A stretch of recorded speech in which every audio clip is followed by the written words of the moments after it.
serviremos a Jehová. Yeah. Yo y mi casa serviremos a Jehová.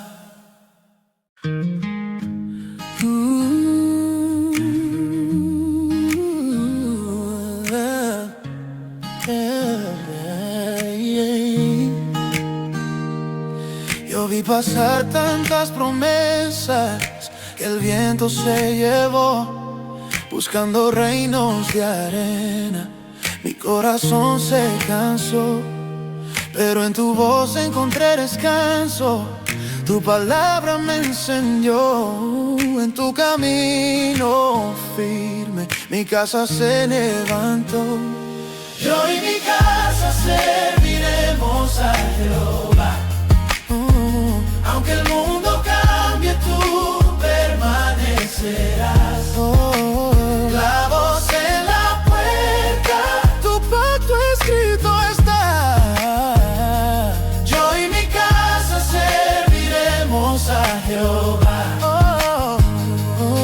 Sobre la mesa en el libro de Apocalipsis, su capítulo 2 y su versículo 4. Apocalipsis, capítulo 2 y versículo 4, para toda la gloria del Señor. Amén. Gloria al nombre del Señor. Y que se sepa que vamos a hablar de la iglesia de Éfeso, pero como hermana Lavi está llevando los estudios de Éfeso, de Efesio, vine a caer en cuenta después, hermano. Es decir, que esto no tiene nada que ver con el estudio, y si tuviera que ver también el mismo dueño, el que gobierna el asunto. Aleluya, gloria al Señor. Bien, amado, vamos así a leer el versículo 4 de este capítulo 2 del libro de Apocalipsis. Aleluya, aleluya. ¿Cuántos están ahí? Yo sé que están por allí. Precioso el Señor. Y dice así el capítulo 2 y verso 4: pero tengo contra ti que has dejado tu primer amor. Aleluya. Pero tengo contra ti que has dejado tu primer amor. Aleluya. Qué bueno, hermano, que hay un contraste en esta iglesia. Esta iglesia forma parte de las 7 iglesias que estaban en el Asia Menor, y no eran las únicas iglesias que habían en el Asia Menor cuando Dios inspiró al apóstol Juan a escribir estas cartas a las iglesias y este libro, sino que eran iglesias típicas y representativas de todas las iglesias a través de los tiempos. Estas iglesias iban a tener unas características muy especiales que eran la identidad de las iglesias a través de los tiempos. Ahora les resta a usted ubicarse a cuál iglesia usted quiere pertenecer. ¿Cuál es su iglesia? Aleluya, porque el Señor viene a buscar una iglesia. Amén. Y en medio de todas las iglesias pueden haber creyentes que se salven. Dios no es un Dios denominacional. Dios no viene a buscar una iglesia que tenga un nombre, que se llame tal o cual, sino Él viene a buscar una iglesia de santidad, lavada con la sangre de Cristo, comprada a precio de sangre, con la sangre del Cordero de Dios, que quita los pecados del mundo. Aleluya. Y esta iglesia, que por cierto viene siendo la primera de las 7 iglesias, estas iglesias tenían sus nombres y sus características que iban y no estaban simultáneas, hermano. Esas iglesias se fueron desarrollando, fueron cambiando, aunque existían en aquel entonces, pero fueron desarrollando su carácter, su personalidad y su definición se fue dando a través de los tiempos en diferentes épocas. Por ejemplo, la iglesia de Éfeso, y su nombre fue una iglesia de avivamiento, de Pentecostés, una iglesia fundada por el apóstol Pablo alrededor del año 55 después de Cristo. Sabemos que Pablo aceptó al Señor entre los años 34 y 36 después de Cristo. Y esta iglesia ya es parte de su ministerio. Y el nombre de Éfeso significa deseable. Es una iglesia de avivamiento, una iglesia de fuego, una iglesia que antes era deseable. Y luego le sigue la iglesia de Esmirna. La iglesia de Esmirna fue una iglesia sufrida.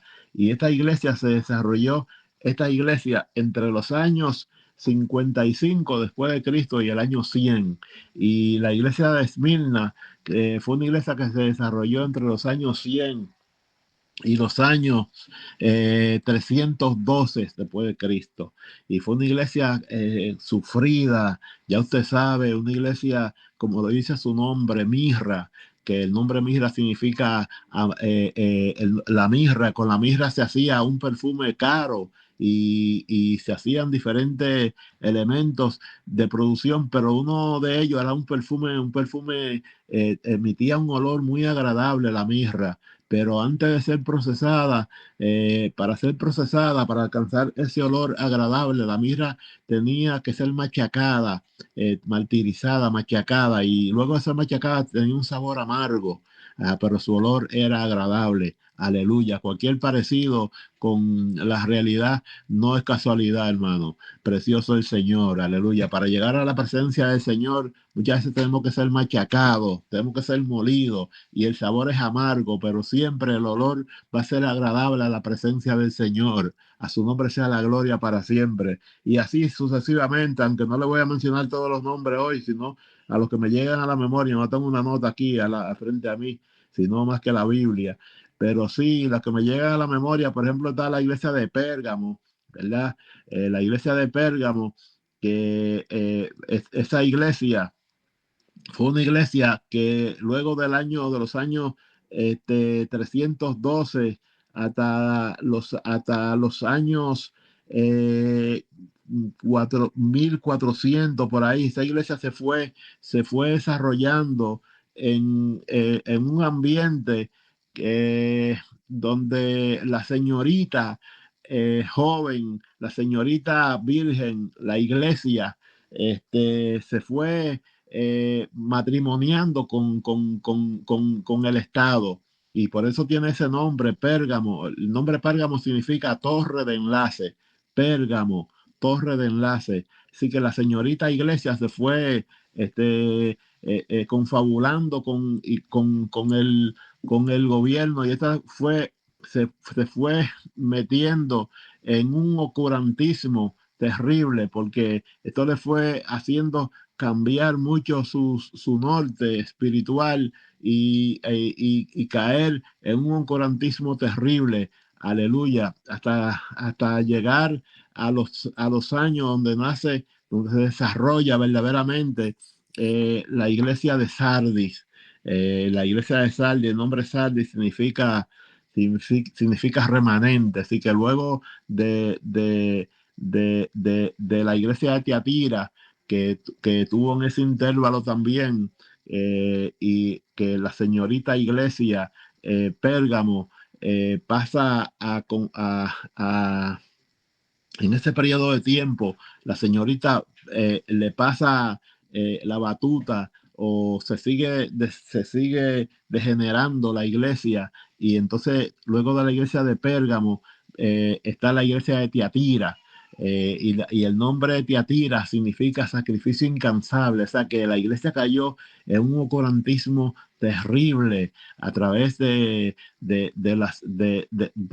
matrimonio con el Estado, y a través de todos sus inventos con la religión, y todos conocemos aquella iglesia grande, y entonces ahí pasó al nombre de Tiatira, que significa sacrificio incansable. Y entonces ahí ya para el año 1400, ¿verdad? 1400, entonces que surge, como le decía, la iglesia de Sardi.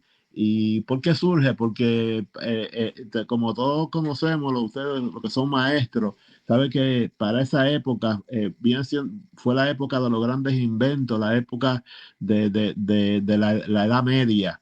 Y entonces, para ese tiempo, surgen muchos inventos, entre ellos el invento de un alemán llamado Johannes Gutenberg, que en el año 1445 inventó el primer mimeógrafo, la primera imprenta, y el primer libro que se imprimió fue la Biblia, hermano. Y entonces, siendo así, que ya para ese tiempo había nacido en esa época un monje, un monje alemán de origen judío llamado Martín Lutero. Sé que Martín Lutero, este monje alemán, él se encontró con que pudo leer la Biblia ya como estaba, esa Biblia como se había escrito, imprimido, ¿verdad? Y había caído en su mano la Biblia y él había hecho para sí el libro de Juan, capítulo 8 y versículo 32, que dice, y conoceréis la verdad y la verdad os hará libre. Así que la palabra da vida, la palabra liberta, la palabra santifica, la palabra purifica, la palabra limpia, hermanos, y la palabra liberta a los pueblos. Por la palabra, aleluya, fueron hechos los cielos y la tierra, y por la palabra, aleluya, las vidas se sanan. Por la palabra pura, limpia, poderosa, fuerte, esa palabra que da libertad. Y entonces él pudo crear la famosa 95 tesis y la enclavó allí en la puerta de aquel gran templo, aquel gran lugar. Y entonces allí es que surge la iglesia. No sé si le había dicho cómo se llama el nombre de Sardi. Significa remanente, aleluya, remanente. Y entonces allí surge la iglesia del protestantismo, aleluya, gloria al nombre del Señor. Y esa iglesia hoy en día, aunque no está la iglesia de Esmirna, pero para esa iglesia convive con las últimas dos iglesias que faltan, que es la iglesia de la Odisea y la iglesia de Filadelfia, aleluya. La iglesia de la Odisea, la Odisea, que hoy se ha convertido de un recuento de iglesias, hermano. Y no pensaba traer un estudio de esto, pero fíjate, se fue casi como un estudio. Y esa iglesia, la iglesia, la Odisea, que es el remanente de todas aquellas religiones, de todas aquellas tergiversaciones y de todo aquella mezcla que quedó en los corazones y en la historia contemporánea, y se fue pasando de pueblo en pueblo y se convirtió en la iglesia grande, la iglesia de los pueblos. Y esta, la Odisea, que significa costumbre de pueblo, hermano, casi nada, costumbre de pueblo. Y entonces está remanente de la iglesia de Sardi, está remanente de la iglesia de Esmirna, y está remanente, aleluya, de la iglesia que es la iglesia del levantamiento de la iglesia, Filadelfia, aleluya, que significa amor fraternal. ¿Y por qué caímos acá, hermano? Porque la iglesia necesariamente para vivir tiene que tener amor y amor fraternal. Si no hay amor, no hay nada. Esta iglesia de aquí, que estamos discutiendo en esta noche, que es la iglesia de Éfeso, que la iglesia que antes era deseable, fue una iglesia que empezó con un grande avivamiento. Fíjese, amado, dice aquí, y el ángel, aleluya, le dice al apóstol Juan, le dice, escribe al ángel de la iglesia que está, aleluya, escribe al ángel de la iglesia que está en Éfeso,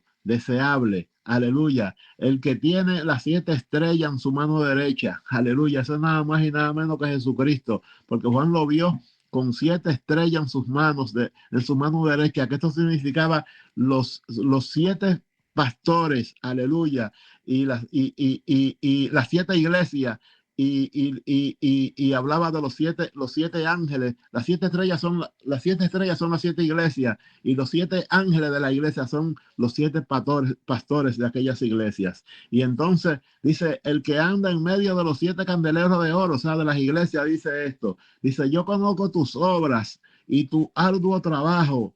Aleluya, era una iglesia laboriosa, una iglesia, mire, que daba la milla extra, y tu paciencia, y que no puedes soportar a los malos, y los ha probado y los has hallado, aleluya, y los ha probado, y ha probado a los que dicen ser apóstoles y no lo son. Es una iglesia que tenía visión, hermano, tenía discernimiento, y los has hallado mentirosos. Podía tener y podía discernir entre la verdad y la mentira. Aleluya, y has sufrido y has tenido paciencia y has trabajado arduamente, aleluya, por amor de mi nombre, y no ha desmayado, aleluya. Oiga, era una iglesia que tenía 10 encomios, aleluya, 10 encomios, y entonces dice, pero tengo contra ti, aleluya, ese pequeño detalle, que has dejado tu primer amor. Y vamos a la carta a los Corintios, hermano, capítulo 13, dice, lee esta iglesia a la inversa. ¿Por qué? Porque el apóstol Pablo escribe en la carta a los Corintios, dice, si yo tuviere profecía y don de lengua, aleluya, si yo repartiere mi bienes y mis riquezas, si yo pusiere mi cuerpo para ser quemado, si yo hago todo lo que haga, aleluya, pero no tengo amor, hermano. Hermano, cuando se nos va el amor, se nos va la vida. Cuando se nos va la sensibilidad hacia las almas que se pierde. El primer amor es un fuego espiritual. El primer amor es una pasión por las almas que se pierden. El primer amor es una combinación de alguien que le dice, vamos a orar en la madrugada y vamos a ver la mano de Dios obrando. El primer amor, aleluya, no tiene ojos humano. El primer amor es desprendido. El primer amor es abnegado. El primer amor es compasivo. El primer amor, aleluya, tiene sensibilidad espiritual, aleluya. El primer amor puede sentir lo que el otro siente.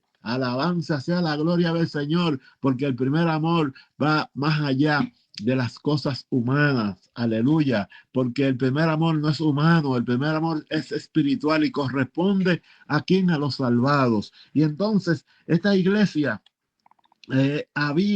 tenía, aleluya, 10 encomios y una, aleluya, censura, hermano. Y por tanto, esa iglesia tenía de parte de Dios una advertencia, tenía un warning, aleluya, tenía que estar watch out, tenía que estar alerta. ¿Por qué? Porque es única y sencillamente cuando se pierde el primer amor, se puede perder la vida. Maravilloso sea la gloria del Señor. Se esconde la vida espiritual de la iglesia en el amor, así como la vida del alma se esconde en la sangre. Aleluya. La vida espiritual de la iglesia, aleluya, convive en el amor. El amor, aleluya, dice el apóstol Pablo que ese amor es sencillo, ese que el amor, aleluya, el amor verdadero, dice que aunque no lo crea, hermano, todo lo cree. Aleluya, aleluya, aunque no lo crea, todo lo cree, porque una persona llena de amor, no crea que es una persona que no ve, porque una persona que tiene amor, lo primero que es una persona que tiene amor es que tiene visión. Aleluya, porque una de las características del amor es que el amor no es ciego. El amor puede ser todo lo que tenga, pero el amor no puede ser ciego, hermano. Aleluya. Entonces, el amor todo lo cree. Aleluya. No porque no vea, todo lo espera. Aleluya, pero no porque no tenga fuerza. Todo lo sufre. Aleluya. Y no es porque sea masoquista. Aleluya. Todo lo soporta. Aleluya. Y no es porque sea una persona que se quiera hacer el héroe. Aleluya. Sino porque el amor prevalece. Aleluya. Y es a tal modo que la palabra del Señor establece que los predicadores pasarán y que los profetas pasarán, porque llegará un día en que pasarán los predicadores y todos aquellos, porque usted ve predicadores, hermanos, y usted ve hermanos, aleluya, y creyentes que no tienen empatía, que no tienen sensibilidad espiritual, que lo mismo le da frío que caliente, hermano. Y para ello no le preocupa lo que otro esté sufriendo ni esté pasando. Es más, hay iglesias completas que dentro de ellas son gloria a Dios y aleluya, y fuera de ella, de mi maíz, ni un grano, hermano. Precioso el nombre del Señor. ¿Por qué? Porque no hay el amor, le falta la vida, le falta el amor espiritual, le falta ese amor. El primer amor es el amor hacia las almas, es el amor a Dios, es el amor con el cual Dios reaccionaría, con el cual Jesucristo, aleluya, respondería lo hace a través de una iglesia, de un salvado, una persona que tiene amor. Aleluya. Y por tanto, él dice, si yo hablarle profecía y don de lengua, y si pusiera mi cuerpo para ser quemado y no tengo amor, de nada sirve. Aleluya. Dice, porque un día pasarán las profecías, pasarán la lengua, aleluya, pero el amor prevalecerá. Aleluya. Por tanto, es mejor tener el amor de Dios que tener grandes ministerios. El primer ministerio que usted tiene que tener, que debe tener, es el ministerio de la pasión por las almas y de sentir lo que otro siente. Y desde ahí va a ser fiel sobre lo poco y sobre lo mucho. Dios ha de colocarle, Dios ha de ponerle. Aleluya. Y permita el Señor que nosotros como iglesia podamos cultivar esa facultad de amar. ¿Y cómo se cultiva esa facultad de amar? Aleluya. ¿Cómo se cultiva? ¿Cómo se logra? Se logra a través del amor a Dios, a través de la palabra. Pero hay personas que aman mucho a Dios, hermano. Aleluya. Pero Dios tiene una señal para aquellos que les aman. Y esa señal que Dios tiene es que es única y sencillamente Dios no tan solo se ve con ellos en un cuarto, ni se ve con ellos en la oración, sino que Dios se ve con ellos en las calles, aleluya, en los lugares, aleluya, porque Dios está en esos lugares. ¿Para qué? Para que ellos tengan un encuentro personal con Él. ¿Cómo? Con esas vidas que están necesitadas, con esas vidas que no tienen quien los socorra, que no tienen quien le dé un auxilio, que no tienen quien se fije en ellos. Aleluya. ¿Por qué? Porque única y sencillamente se sienten rechazados y ellos sienten y comprenden que no se le ama, que no se le aprecia. Amén. Que se le ignora, y eso provoca más lejanía de Dios. Pero una vida que tiene amor no pasa desapercibido a un necesitado, ni en la calle, ni porque use droga, ni porque esté en cual o tal situación. No importa cuál sea la situación, hay amor de Dios para ellos, y ellos tienen que saberlo. Ellos deben saber, aleluya, que Jesucristo le ama, que dio su vida por ellos y que nosotros también les amamos. Aleluya. ¿Por qué? Porque el amor de Dios rebosa en nuestros corazones. Ellos no pueden ignorar que nuestra vida está llena de amor. Ellos no pueden ignorar, aleluya, que somos personas con un sentimiento especial, el cual no lo tiene nadie, solo lo tenemos nosotros. ¿Por qué? Porque fue derramado como redoma de aceite en nuestros corazones, en nuestras vidas. Fue derramado, aleluya. ¿Para qué? Por amor a la humanidad. Porque el mayor ejemplo que nosotros podemos tener es el amor de Jesucristo. Dice que Él descendió de los cielos, dejando su trono de gloria, aleluya, y vino a morir, aleluya. Y dice que murió con muerte de maldición, como dice en Gálatas capítulo 3 y verso 10, aleluya, maldito a todo aquel que es muerto en un madero, hermano. Dice que Él se entregó a sí mismo por todos nosotros, aleluya. Y teniendo el poder de libertar, teniendo el poder de destruir a todo con su palabra, que es la espada que sale de su boca, dice que enmudeció. Cuando dice que enmudeció hacia el matadero, no abrió su boca, es porque él pudo haber hablado, él pudo haber pedido 12 legiones de ángeles para que le sirvieran y le defendieran, mas no lo hizo. Aleluya, porque por amor hacia la humanidad, por amor hacia nosotros. Y es el vivo ejemplo que nosotros tenemos. Ahora bien, ¿cómo se puede aumentar el amor en nosotros? ¿Cómo esa parte de nuestras vidas puede crecer? ¿Cómo podemos afianzar el amor en nosotros? Bueno, es sencillo, hermano. Si hay amor, somos salvos. Si hay amor y si somos salvos, hay amor. Ambas cosas conviven.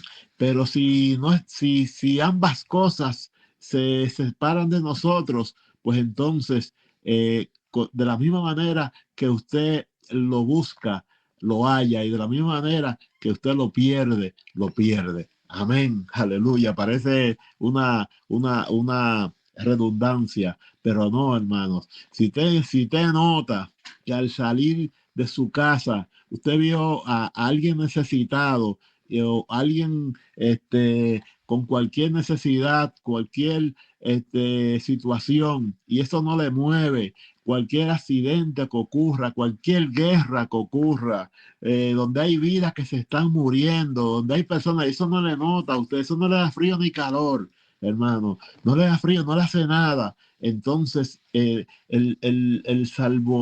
salvímetro, ¿cómo se llama? El aparato que sirve para medir su salvación, yo le puse un nombre ahí, entonces está marcando que la vida suya, la vida espiritual está baja. Es decir, que hay un salvómetro, y el salvómetro se puede medir. Si usted siente pasión por las almas, si usted no siente nada por las almas que se pierden, usted no siente nada por las situaciones que ocurren, en un sitio murieron tanto en un terremoto y no le da frío ni calor, las noticias están plagadas los noticieros están plagados de noticias de violaciones de niños, de cuántas cosas pueden ocurrir, y eso no le da frío ni calor, hermano. Entonces el salvómetro suyo le está indicando que hay que hacer algo y es urgente. Por tanto, en este verso 4, aleluya, del capítulo 2, el Señor le dice, mira, mucho avivamiento, mucho fuego, mucho de todo. Tú tienes aquí un currículum bien grande. Tú aquí te tiras para el alcalde y gana, pero en verdad tengo que advertir que va en peligro. Y mira cuál es la advertencia que el Señor le da. Dice el verso 4, tan sencillo como esto. Dice, pero tengo contra ti que has dejado tu primer amor. Eso tenía el Señor contra la iglesia. Por tanto, la advertencia que le da, aunque ella se considera que está en avivamiento, ella se considera que está en gozo, ella considera que se ve en gloria, ella se considera que es la última y única Coca-Cola del desierto, pero el Señor le dice, recuerda por tanto dónde ha caído, porque está en el piso. Aleluya, está en el piso. Alabanza el nombre del Señor. Que está a punto de entrar en coma. Aleluya. Está a punto de entrar en coma. Mira, hermano, ¿sabe cómo se entra en coma? Se entra en coma por una situación. Yo no soy médico. Mi familia me dice que yo soy el médico frustrado.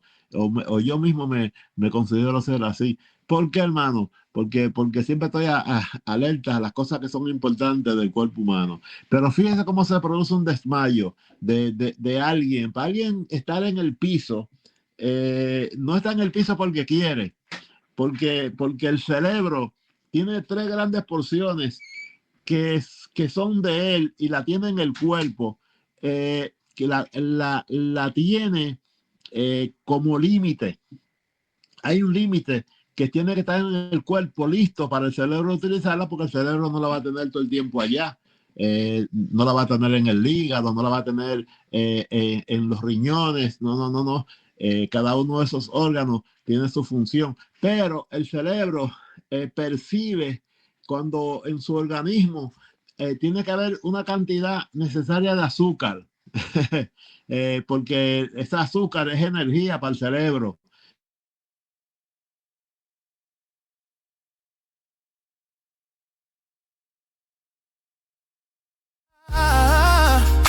Mi línea y mi hogar en tu alta.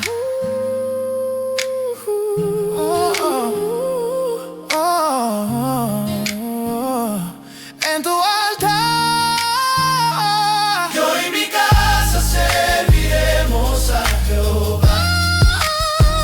Aunque el mundo O la sangre no sube como debe ser al cerebro, entonces el cerebro también puede sufrir un desmayo.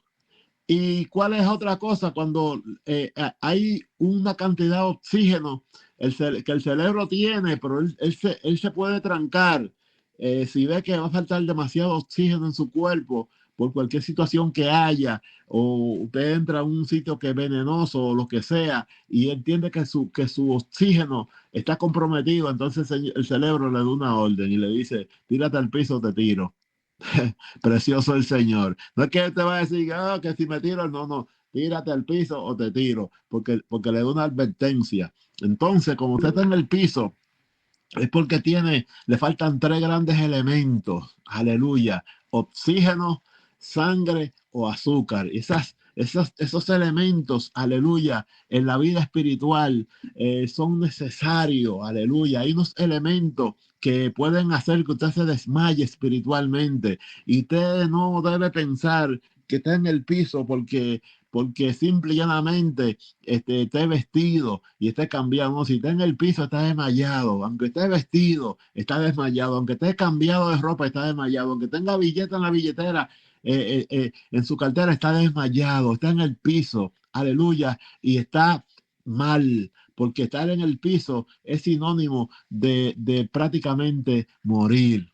Aleluya. Permita al Señor que no caigamos en una coma espiritual. Permite el Señor que luego de ese desmayo, que aunque aparentemos estar bien, para Dios estamos en el piso, que nos levantemos, porque Dios es amor. Aleluya. Y mire que dice aquí, ya para terminar, dice, recuerda por tanto dónde has caído, aleluya, y arrepiéntete y haz las obras, aleluya, haz las primeras obras. ¿Sabe por qué, hermano? Te dice que haga las primeras obras, porque cuando usted viene al Señor, usted tiene un fuego, usted tiene un deseo, usted tiene un avivamiento, usted quisiera que todo el mundo se salve. Si usted le regala $1,000,000, usted es capaz de devolverlo, no me interesa. El único momento que usted es así es cuando usted es salvo. Cuando usted está en su primer amor, mire, yo no sé si usted se acuerda de eso, porque la Biblia dice, acuérdate, recuerda. Usted siente que lo tiene todo, no importa lo que pasa en el mundo y no importa lo que sucede, usted lo tiene todo. ¿Por qué? Porque tiene el primer amor, el amor hacia la salvación, y Dios le dice, vuelve a ese gustito. Vuelve a ese trance, a ese momento agradable, y le dice, recuerda por tanto dónde has caído y haz las primeras obras. Eso se hace con el primer amor, porque si no, vendré pronto a ti y quitaré tu candelero de tu lugar. Aleluya. Te quitaré como iglesia si no estuviese arrepentido. Pero tienes esto, que aborrece las obras de los nicolaístas, de los nicolaitas, las cuales yo también aborrezco. Así que la palabra Nico significa conquistar, y Laos, gente. Así que esa práctica de conquistar gente es una práctica que a Dios no le agrada. Aquí quien conquista la gente es el Espíritu Santo. Él es el convencedor. Amén. Nosotros entregamos la palabra, pero no conquistamos a nadie. Amén. Por tanto, esa práctica no es de Dios. Y dice que ella aborrecía, esa iglesia aborrecía a la gente que practicaba el nicolaísmo. Y entonces dice que el que tiene oído, oiga lo que el Espíritu dice a las iglesias. Al que venciere, le daré a comer del árbol de la vida, el cual está en medio del paraíso de Dios. Aleluya. Gloria al nombre del Señor. No sé si usted está dispuesto a vencer. Un día de esto le traigo este resumen de las demás iglesias que faltan, las 6. Si es posible, la voy a las 6 en un solo día. Agarramos un ratito ahí y le traemos las 6 iglesias que faltan. Pero mientras tanto, tiene que permanecer en esta. Tiene que volver al primer amor. Tenemos que estar en el primer amor. Mire, hermano, que el salvómetro a nuestras vidas, esto sirva para medir nuestra salvación. Esto es bien importante. Recuerda, si no están las obras de los primeros días, si no está ese gozo, si no está esa pasión por las almas que se pierden, si no está esa necesidad, hermano, si no espera el levantamiento de la iglesia, si no tiene ese avivamiento único que pertenece a los salvados, amén, si no tiene ese desprendimiento espiritual por las cosas, entonces es posible que esté en el piso, porque el Señor le dijo, estás en el piso, mija, levántate. Aleluya, maravilloso el Señor. El Señor nos siga bendiciendo a todos mis amados. Aleluya, Dios les siga bendiciendo mucho más. Y yo le voy a mi